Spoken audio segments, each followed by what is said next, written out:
So today we are multiplying and dividing in polar form, and I think you guys will like these notes. I like them. They're quite easy, and the formulas look like a lot at first, but once you learn how to use them, you'll see that this isn't much at all. So we'll start with multiplication.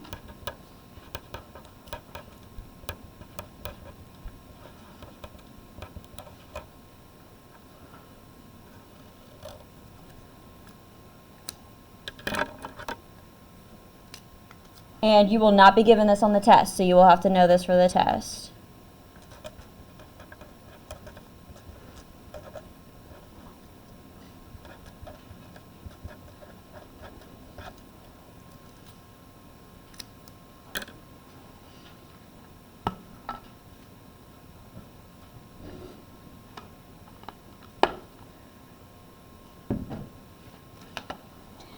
And before I write it, I'm just going to say it again. It looks like a lot, but I promise you, you just have to remember two specific things in the formula, and then you'll be good. You don't have to actually memorize the formula to use it correctly. So, say we're given two polar numbers, and I'm writing these this way because this is how they show up on your study guide, so I kind of want you to have a little bit of exposure to it. But the proper full form is when you write them like this. Say we're given two polar numbers. Z1 is polar number 1, which is R1 cosine of theta 1 plus I sine of theta 1.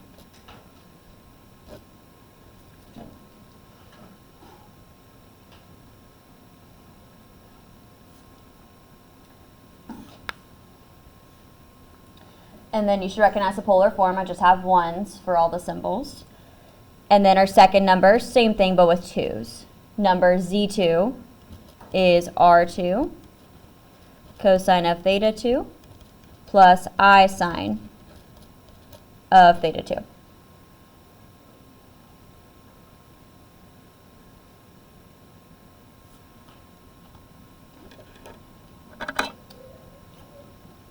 So if these are our two numbers given in polar form, then multiplying them looks like this.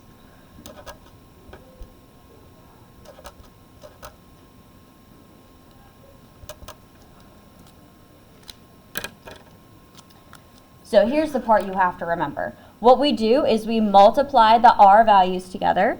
So we have R1 times R2. And then I'll write this in a moment. The other thing you do is you take the two thetas and you add them together, and that's literally it. So we do cosine of theta 1 plus theta 2 plus I sine of theta 1 plus theta 2.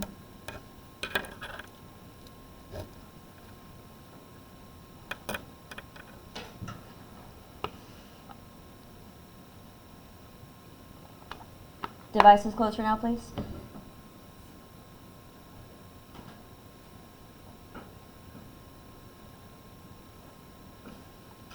So as I said, all you have to remember is you take the two R's and you multiply them together, and you take the two thetas and you add them together. And of course, these will be the same in both places. And then that new number is your answer. That's it. We'll do a couple examples to start off nice and easy. Oh, before I forget, there's one important detail that I forgot when I did these yesterday. And this is going to be important on the third and fourth example that I do. I'm not going to do it on the first couple because, again, I want to start off easy, but I do want to tell you this now. One important detail, there is a restriction on theta in your answer. So I'll add this below. Theta must be greater than or equal to 0, and it must be less than 360 degrees, or if we're working in radians, and we are going to do some radians problems, 2 pi.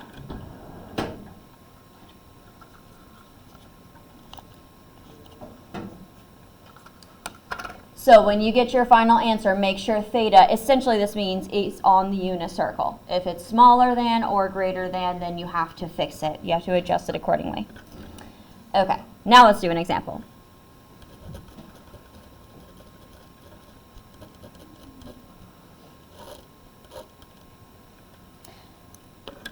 let's say we're multiplying 5 cosine of 130 plus I sine of 130 times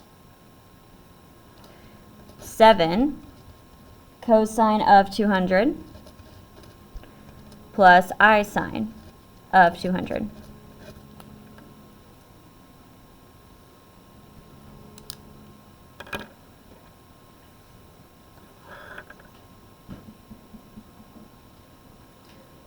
So these are our two numbers. And just for this first one, I'm going to label the parts we need, the R's. So 5 would be considered R1 and 7 would be considered R2. And then the thetas, 130 would be considered theta 1 and 200 would be considered theta 2. And then we just use the formula accordingly. So we have R1 times R2. So it's 5 times 7. And then parenthesis cosine of, we add the thetas, 130 plus 200 plus I sine of 130 plus 200. And then just do the math. 5 times 7, 35. Cosine of 130 plus 200, that's 330, plus I sine of 330.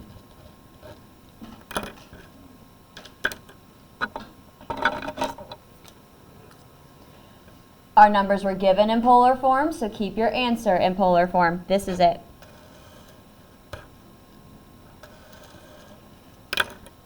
I'll add a note about that.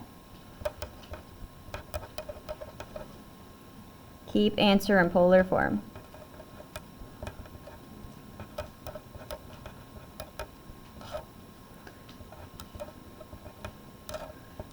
Which is good news because that means you have less work to do. Just get the answer and leave it. Don't gotta do anything else.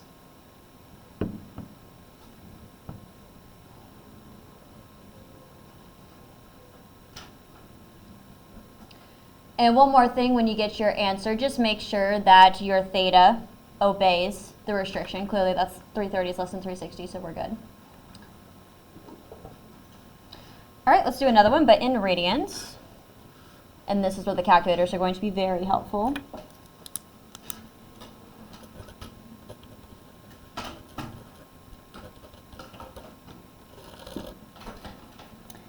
Let's say our numbers are 2/3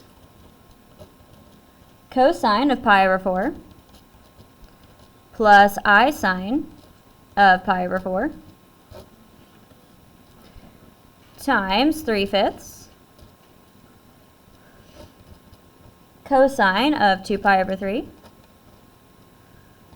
plus I sine 2 pi over 3.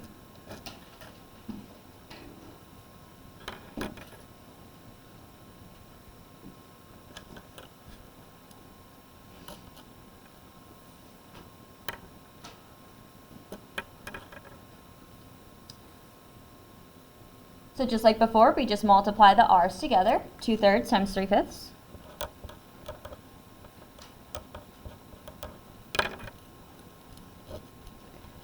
Cosine, and then we add the thetas together. Pi over 4 plus 2 pi over 3 plus I sine pi over 4 plus 2 pi over 3.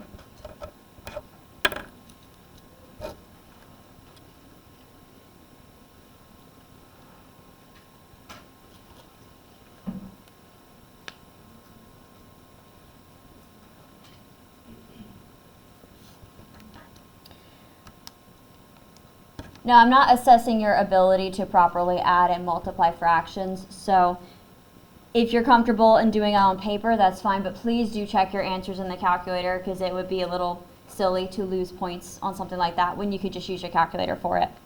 So I'm going to use the calculator first to multiply 2/3 and 3/5. Make sure you're using those fraction buttons, alpha x.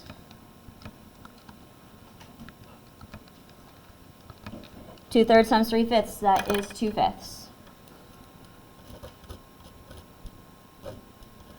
cosine. Now let's talk about adding with the radians involved. If you type in the pi, let me show you what happens, if you don't already know. Even if you type it in as fractions, the second you put that pi in there, your calculator is automatically going to give you a decimal because pi is irrational, and irrational numbers will always be converted to decimals in the calculator. So if you want to use the calculator to add these, you cannot put the pi into your calculator. So I'm going to type that in again, but I'm going to drop the pi's. So I'll just do 2/3 over here. And if I drop that pi, it's just 1 pi, so 1 over 4. Do that, get the fraction, then attach the pi in your answer. So it's cosine of 11 pi over 12. And you could also do 11/12 and then put the pi next to it. That's also the same thing, but I always put it on top. Plus I sine 11 pi over 12. And that's our answer.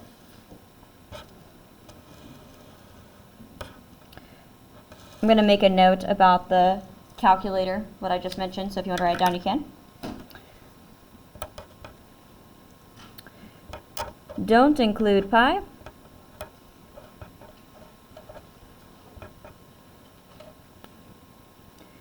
When typing into calculator.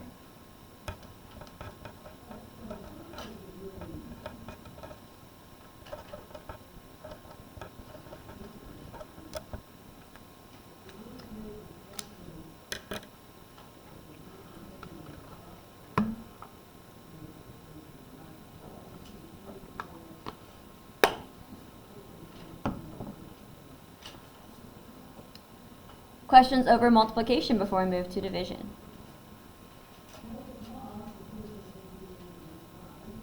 Okay, let's take a look at some division problems.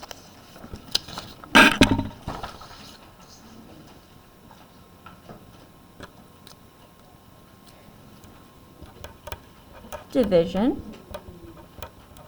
And if you're thinking intuitively, I'm sure several of you could probably write out an educated guess as to what this formula looks like based on the multiplication formula, and you'd be correct. It's exactly what you think. So first off, we are given our two polar numbers. Z1 equals R1 cosine theta 1 plus I sine of theta 1. And Z2, which is R2 cosine of theta 2 plus I sine of theta 2.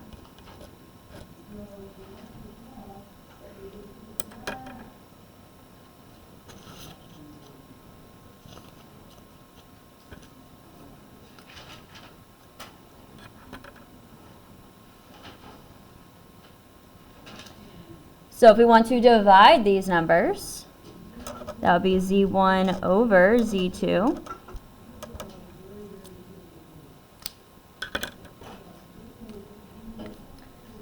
So with multiplication, we multiplied the r's. With division, we're going to divide the r's. R1 over R2 cosine. With multiplication, we added the thetas. With division, we're going to subtract the thetas. And notice too, the order is incredibly important here because with division and subtraction, the order of the terms changes your answer. So you must do R1 divided by R2, and you must do theta 1 minus theta 2. If you flip those, your answer will be different and incorrect. Theta 1 minus theta 2 plus I sine theta 1 minus theta 2.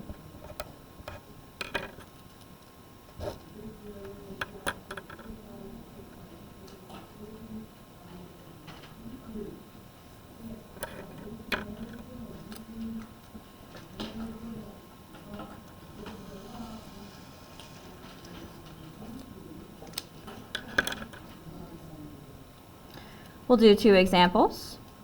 And before I forget, again, I need to add that theta condition on theta. It applies here as well. Theta can be greater than or equal to 0, and it must strictly be less than 360 degrees, which is also 2 pi. That still applies here. And that will come up in these examples. I'll show you what that looks like.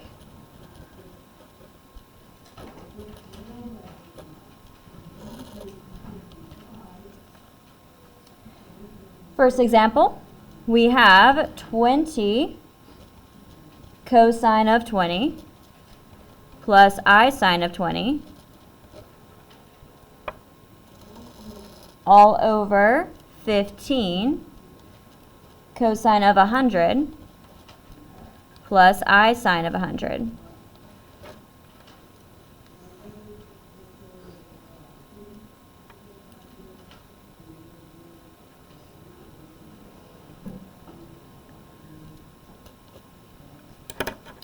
Following the formula, first we'll divide the r's, and they're already set up that way for us. 20 over 15. Cosine, subtracting the thetas, again, go in order, top and then bottom. 20 minus 100 plus I sine of 20 minus 100.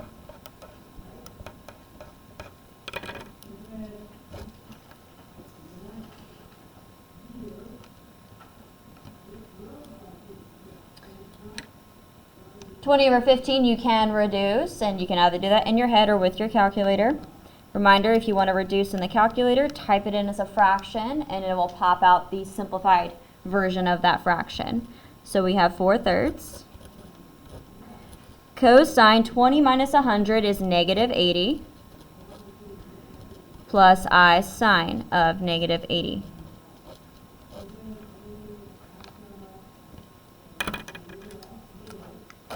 And hopefully you already see this violates the condition that theta must be between 0 and 360. And clearly negative 80 falls outside of that range.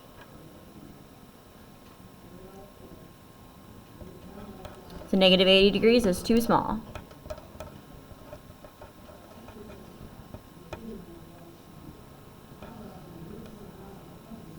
How do we fix it? Yeah. Add 360. We are less than the full unit circle. We're below that, so you add a full circle till you end up on the circle.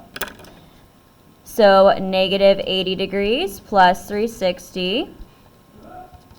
That's going to give us 280 degrees, which does fall in between the range, so we're good. That number we can use. So we'll replace it.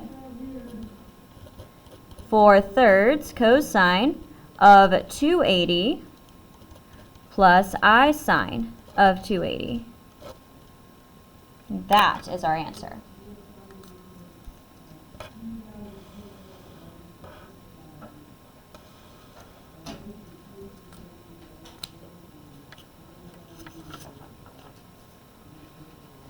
I'll do one more example in radians. Any questions before I move on to the final example?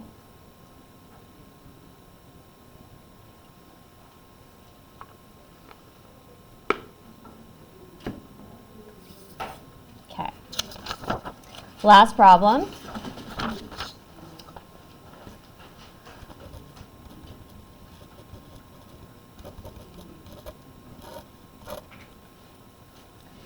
We have 2/3 cosine of 15 pi over 4 plus I sine of 15 pi over 4 all over 3/4 cosine of 2 pi over 3 plus I sine of 2 pi over 3.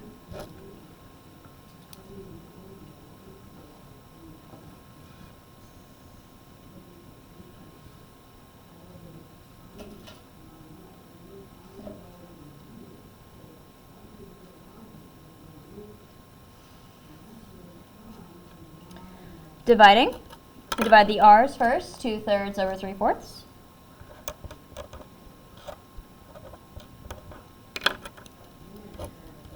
Cosine of, again, go in order, top to bottom, 15 pi over 4 minus 2 pi over 3 plus I sine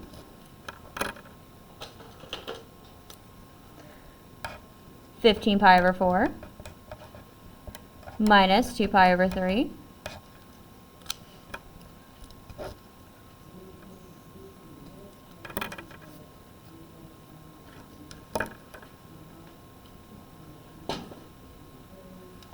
Then I'll let the calculator do that work for me. We have 2/3. Make sure you're using the fraction button so your answer's a fraction. 3/4. We get 8/9.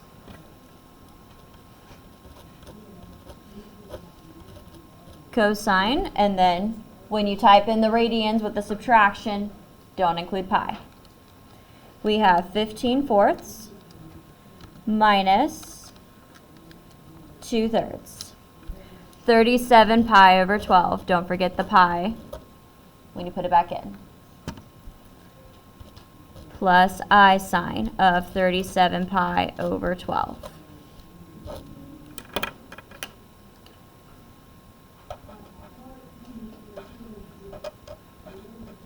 And then it's a little more difficult to just spot when the radians violates the condition because we're far more comfortable with whole numbers and fractions.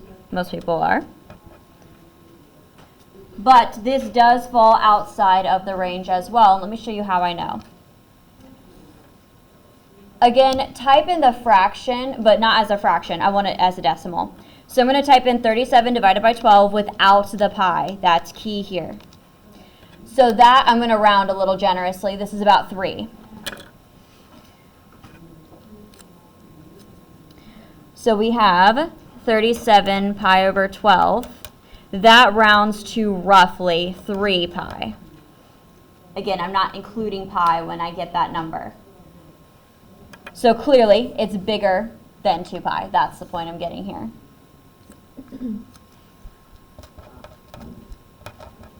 So this time our angle is too big and falls outside the range, the condition. So before I added a full circle, this time I'm going to subtract a full circle to get it smaller, but I'm not subtracting 360, I'm subtracting 2 pi. So we have 37 pi over 12 minus 2 pi.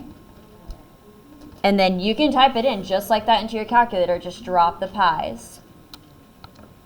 Make sure you use fractions. 37 over 12, try that again, over 12, minus, and then we're dropping the pi's. So minus 2, gosh, forgot the 2, hang on, let me try that again. 2, there we go. 13 over 12, so this is 13 pi over 12. And that's our new number.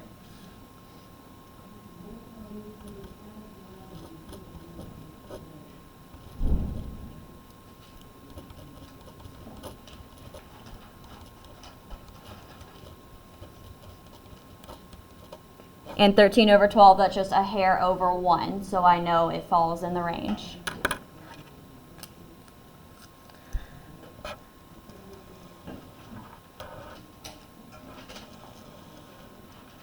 And there's my answer.